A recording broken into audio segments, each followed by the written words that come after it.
Hi everyone, welcome to ProfTech. Today I'm going to take you to an important feature in Microsoft Excel. So that is how to activate the developer option.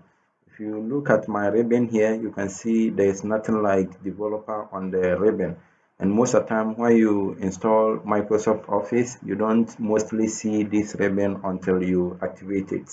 So there are several ways to do it. I'm going to show you the most simplest and easiest way to do it, and that is by right clicking anywhere on the ribbon here. So I'm just going to right click here, then I'm going to click on customize the ribbon. Then I will see a pop-up like this. If you look at the right side here, you will see developer. As you can see, the box is unchecked, so I'm going to just check this box, then I'm going to click on OK.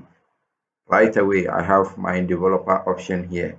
So my next video will talk about some features under the developer option. Thank you very much. Hope to see you next.